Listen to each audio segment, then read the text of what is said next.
और अब राजनीति से जुड़ी एक और बड़ी खबर की बात करेंगे। उत्तर प्रदेश बीजेपी के नवनियुक्त अध्यक्ष स्वतंत्र देव सिंह ने राजनाथ सिंह से मुलाकात की है। यूपी बीजेपी अध्यक्ष की राजनाथ से उनके आवास पर यह मुलाकात हुई। अब स्वतंत्र देव सिंह जेपी नड्डा और पार्टी के राष्ट्रीय अध्यक्ष अमित शाह से मुलाकात करने वाले हैं।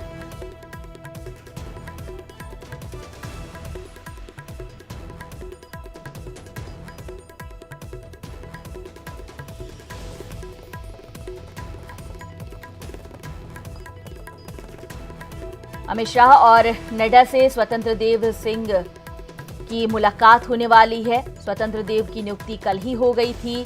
अब बीजेपी यूपी के नए अध्यक्ष बागडोर उनके हाथ में होगी। और फिलहाल आपको बता दें कि काफी अहम है ये, जिस तरह से स्वतंत्र देव सिंह के हाथों में कमान दी गई है।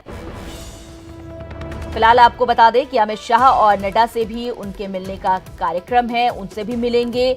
उत्तर प्रदेश की राजनीति में खास फोकस रहता है अमित शाह का, बाकी बड़े नेताओं का। और इसी के तहत जब यहाँ की बागडोर देने की बात कही गई कि अब अगर महेंद्र नाथ पांडे के बाद किसी दूसरे को कोई अधिकार देना है, तो फिर उनके जहन में ये नाम आया स्वतंत्र देव सिंह का, जो न सिर्फ पार्टी के लिए बहुत अच्छे तरीके से काम कर सकते हैं, बल्कि ये भी कहा जा रहा है कि संगठन में इनकी इतनी अच्छी पकड़ है, इतनी मजबूत स्थिति वहां पर भी है कि दोनों के बीच सामंजस्य स्थापित करने में दिक्कतें नहीं आएंगी, परेशानी नहीं होगी। और इसी के तहत स्वतंत्र देव सिंह का नाम आगे किया गया। पहले ही नाम की घोषणा करनी सिर्फ बाकी थी, लेकिन फैसला पहले ही हो गया था। लगातार ताबड़तोड़ बैठकों का दौर चल रहा था। खुद सीएम गए थे और वहां पर अमित शाह से उन्होंने दिल्ली में मुलाकात की। तो उसके बाद से ही कयासों का बाजार काफी गर्म था।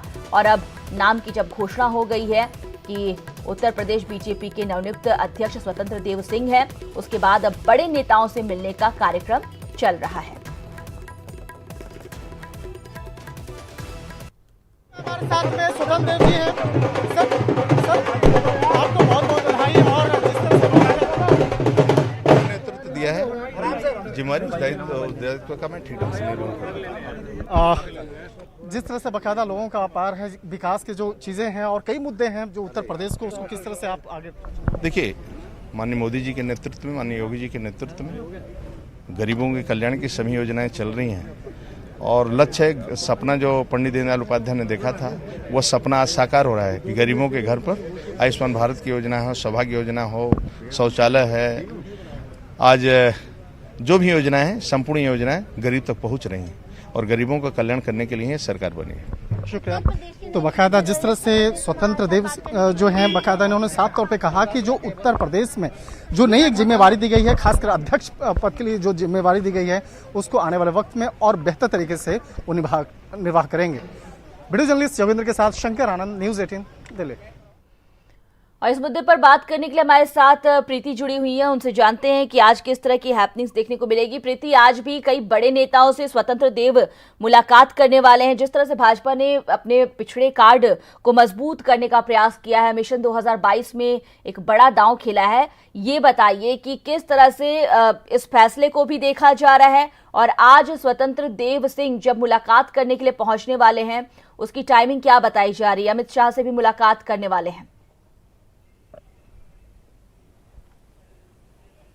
बिल्कुल, मैं आपको बता दूं कि प्रदेश अध्यक्ष बनने के बाद में स्वतंत्र देव सिंह का ये पहला दिल्ली दौरा है।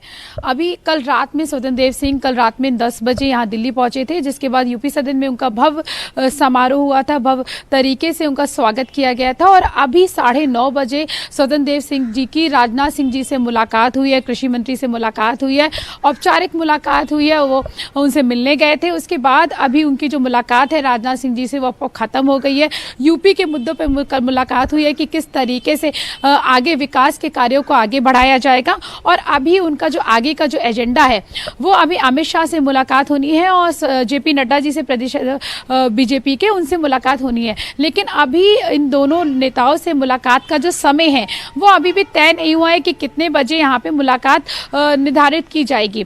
लेकिन अभी मुलाकात दिल्ली में होगी, उसके बाद यूपी के मुद्दों पे चुनाव होगी। और साथ ही मैं बता दूं कि उपचुनाव जो होने वाले हैं, उसको लेकर बातचीत होगी कि किस तरीके से रणनीति बनाई जाए, किस तरीके से चुनावों में आगे जाया जाएगा, किन लोगों को टिकट दिया जाएगा, इन सब चीज़ों को लेकर एक पूरी रणनीति तैयार होगी। और साथ ही साथ अभी पहली बार, जैसे मैंने आपको बताया कि प्रदेश अध्यक्ष बनने के बाद में ये पहली मुलाकात है उनकी, पहली बार वो दिल्ली पहुंचे हैं, तो औपचारिक मुलाकात भी है, साथ ही साथ यूपी की आगे की रणनीति पूरी तय होनी है, किस तरीके से बातचीत होगी ये भी है। और साथ ही अभी तक वो जिस तरीके से काम करते आए हैं, कैबिनेट मिनिस्टर थे, परिवहन वो देख रहे थे और काफ़ी अच्छा उन्होंने जो अपना डिपार्टमेंट है उसमें काफ़ी अच्छा उन्होंने काम किया था। और शायद इसी का नतीजा है कि ये जो इनाम के तौर पे भाजपा सरकार ने जो उनको दिया है प्रदेश अध्यक्ष की भूमिका में, अब वो नजर आ रहे हैं कि इनकी पूर्वांचल की बात करें या कर्म भूमि रही बुंदेलखंड की बात करें, हर जगह इनकी पकड़ इतनी ज्यादा मजबूत है कि ये समझ में आ गया बीजेपी को कि अगर इनके हाथों में नेतृत्व दिया जाए उत्तर प्रदेश का, तो जो मौर्य के समय में जो सफलता मिली थी 2017 के वक्त, वही आने वाले वक्त में उसे दोहराया जा सकता है, आसानी से उस चीज को पाया जा सकता है।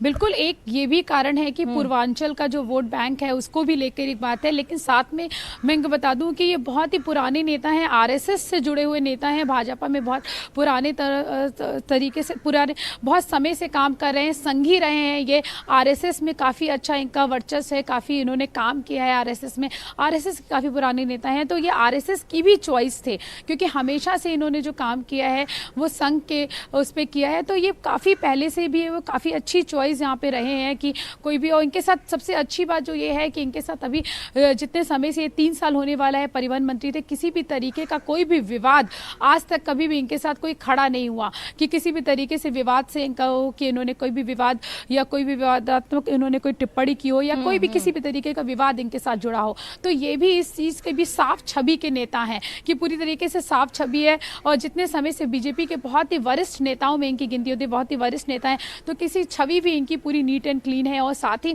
इनका जो पूर्वांचल, अगर मैं वोट बैंक की बात करूं तो पूर्वांचल में इनका जो आधिपत्य है वो बहुत ही अच्छा है इनका, कि इनकी साख जो है पूर्वांचल में बहुत अच्छी है। और साथ में ये भी बीजेपी को, भाजपा को लगा है कि जिस तरीके से 2017 में जब केशव प्रसाद मौर्य प्रदेश अध्यक्ष यूपी के हुआ करते थे, तो जिस तरीके से जीत मिली थी और उत्तर प्रदेश में भाजपा की सरकार बनकर आई थी पूरे बहुमत के साथ, तो उसी तरीके का मिशन इनका आगे है कि अब केशव प्रसाद मौर्य के उप मुख्यमंत्री बनने के बाद में ये सीट खाली थी और ये था कि किसी को बनाया जाए। फिर महेंद्र नाथ पांडे को कमान सौंपी गई थी, महेंद्र नाथ पांडे जैसे सेंट्रल मिनिस्टर में मिनिस्टर बने, उसके बाद से ये जो पद था ये खाली था, तो ये आसार किया जा रहा था कि किस ठीक है प्रीति, अब लोकसभा चुनाव के वक्त ब्राह्मण कार्ड और जब विधानसभा चुनाव सामने है तो फिर पिछड़ा कार्ड काफी इंपॉर्टेंट है। और स्वतंत्र देव को जिस तरह से संगठन का लंबा अनुभव है उसका फायदा जाहिर सी बात है कि पार्टी को मिलेगा। बहुत बहुत शुक्रिया प्रीति इस तमाम जानकारी के लिए आपका। अगली खबर की बात करते हैं, प्रयागराज से आज की सबसे बड़ी खबर की बात करते हैं। अतीक अहमद के ठिकानों पर छापेमारी की जा रही है। अतीक के ऑफिस और घर पर छापा पड़ा है, सीबीआई ने ये रेड डाला है, कोर्ट के आदेश पर ये छापेमारी की गई है। कारोबारी की पिटाई से जुड़ा ये पूरा मामला है। अहमदाबाद जेल में अतीक अहमद बंद है और फिलहाल कोर्ट के आदेश के बाद ये छापेमारी की जा रही है।